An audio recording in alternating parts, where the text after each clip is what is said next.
Hey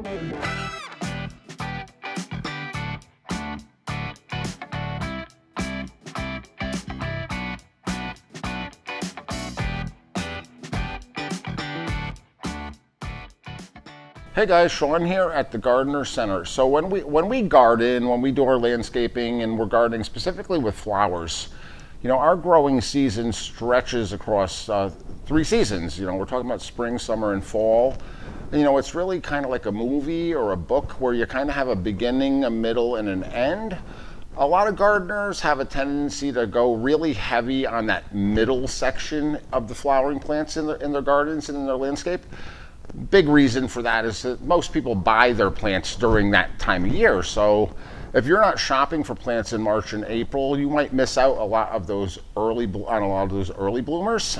So this week I'm going to talk about the undisputed superstars of the early spring, and when I say early spring, even sometimes late winter, of that late winter, early spring garden, which are, confusingly enough, the fall bulbs that you plant now but bloom in the spring. So I'm going to talk all about bulbs this week and how to use them and some of my favorites and what to do with your animal problems if you have those at home. So stay tuned.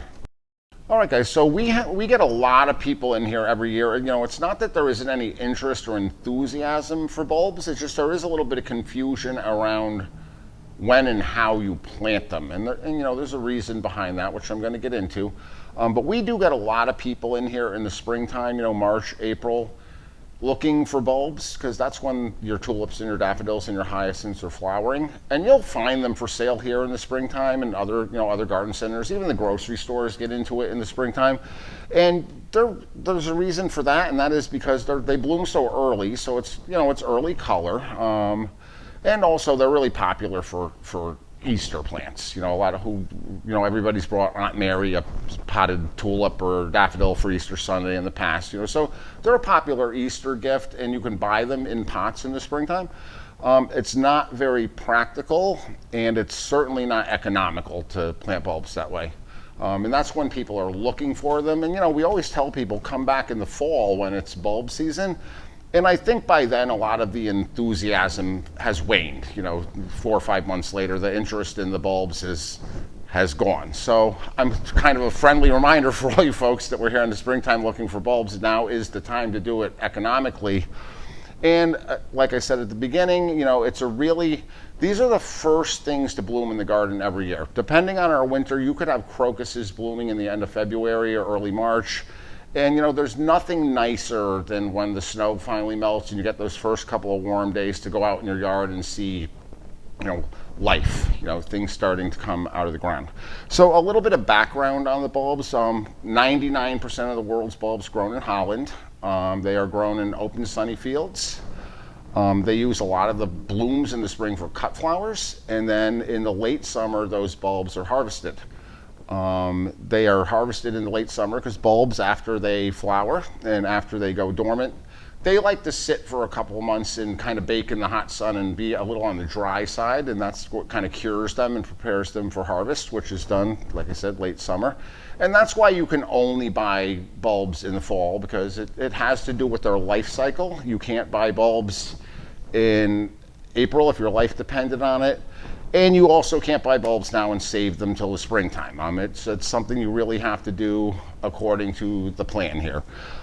So they're harvested late summer. They come into the garden centers, usually September, October. And September and October are our optimum bulb planting season here in Connecticut. And the way they work, if you've ever handled bulbs before, they look like little onions or little potatoes, have it what you will. They're a bulb. And they go in the ground now, and what happens is they get into the nice, happy, warm soil right now, and almost before you even walk away from them, they immediately start putting out roots, and they get themselves nice and established. The soil here usually doesn't freeze until mid to late December, and they're going to grow happily underground for a good 2 months, and they're going to be really established and ready to shoot up those flowers and foliage once spring comes around. And that's the reason you can't plant them too late. If you haven't planted your bulbs by Thanksgiving, wait till next year. And also, don't try to keep bulbs until January or February or March and try to plant them late winter, early spring, because they're not going to grow and they're not going to have that time to establish their roots. And what ends up happening is you'll get a couple of leaves that'll poke out of the ground, and you might get a little tip of a flower that comes up, but they don't have the strength to do what they're meant to do. So September, October, best time for planting bulbs. The past year, we all spent a lot of time at home, obviously, and I know a lot of us spent more time outside during the past year, 2020 especially.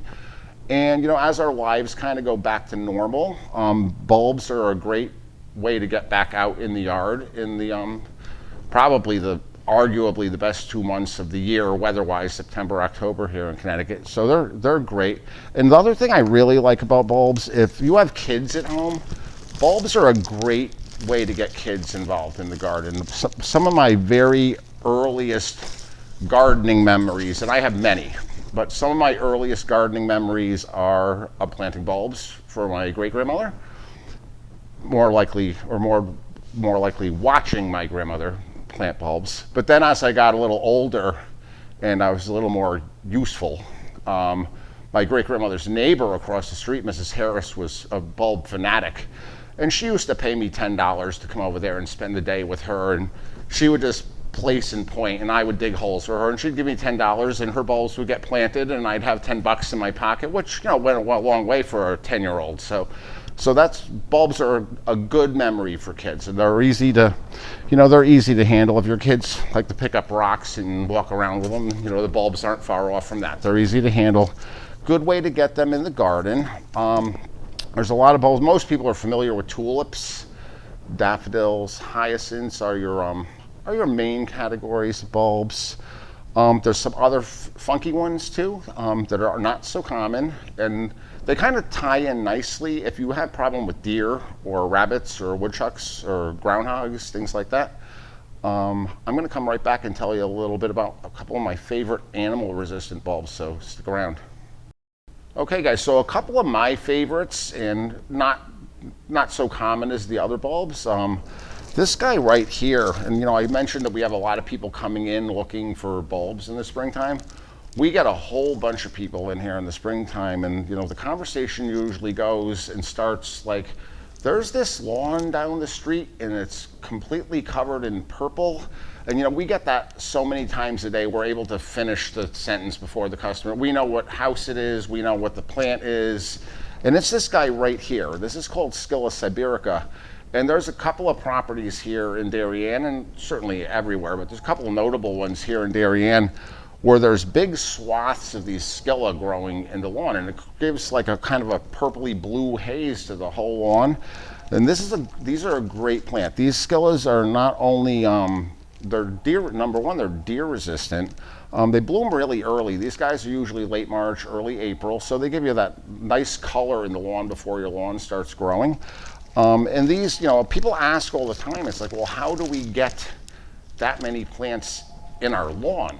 And these bulbs are really tiny. They're like the size of like a pearl onion, so they're not really big. And the way I like to plant these, and also you can do the same thing with crocus if you want to naturalize them in the lawn. And when I say naturalize, that means you're going to plant a few of them, and they're going to spread around on their own. So you don't have to plant 1,000 scilla. You can if you want to, but even if you put a couple dozen in, they're going to spread like daylilies or hostas, other perennials you may have, or daffodils. If we're talking about bulbs.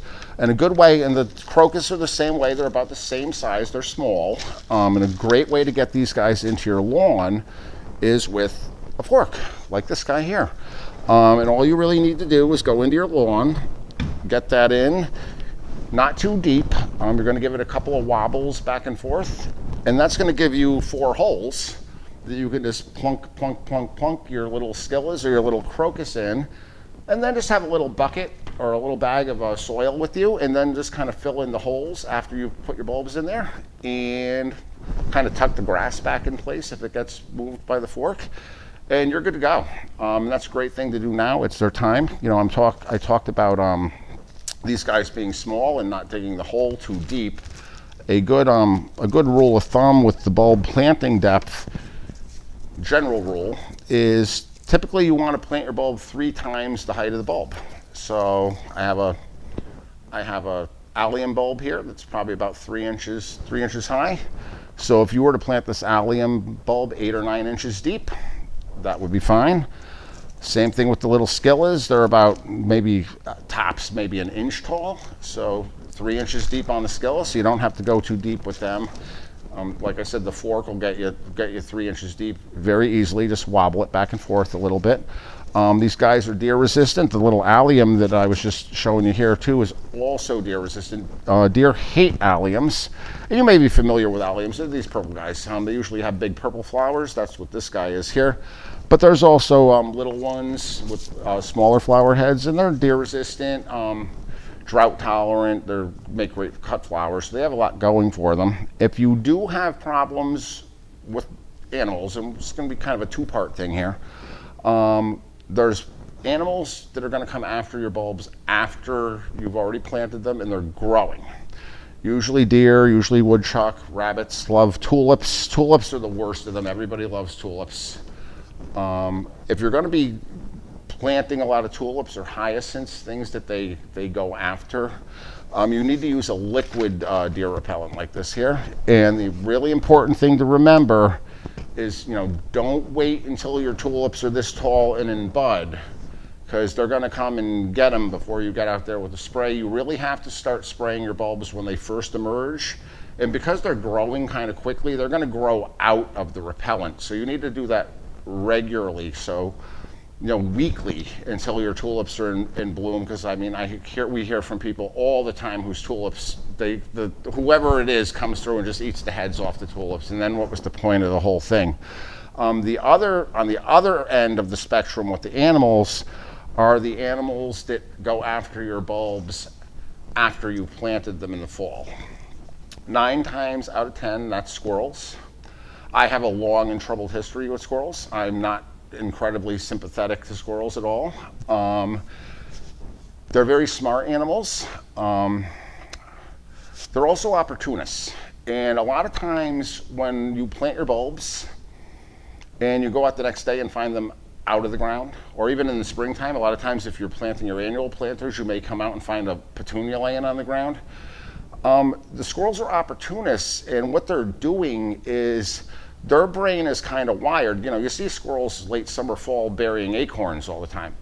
So their brains are kind of wired to look for disturbed soil. And they see disturbed soil, they're thinking, oh, somebody buried something here, and I think I'm going to grab that acorn because this is easy work right here. So a lot of times they're not digging up your bulbs to eat them, because they really don't eat bulbs. They're digging up your bulbs thinking that there's acorns in there and just making a mess out of it in the process. So for bulbs and squirrels, this repels all granule here. This goes in the planting hole with them, usually a teaspoon per hole. And then you want to sprinkle another teaspoon on the surface after you planted your bulbs. That'll keep the squirrels out of there, because 9 times out of 10, it's just squirrels looking for free acorns. Guys, this is a great thing to do right now on bulbs. Like I said, it's going to be your first color of the spring. Next week, I'm going to talk about the other end of the picture here, and I'm going to talk about plants for the very end of the season, because we just covered that very beginning. So, as always, thanks for watching, and I'll see you next time.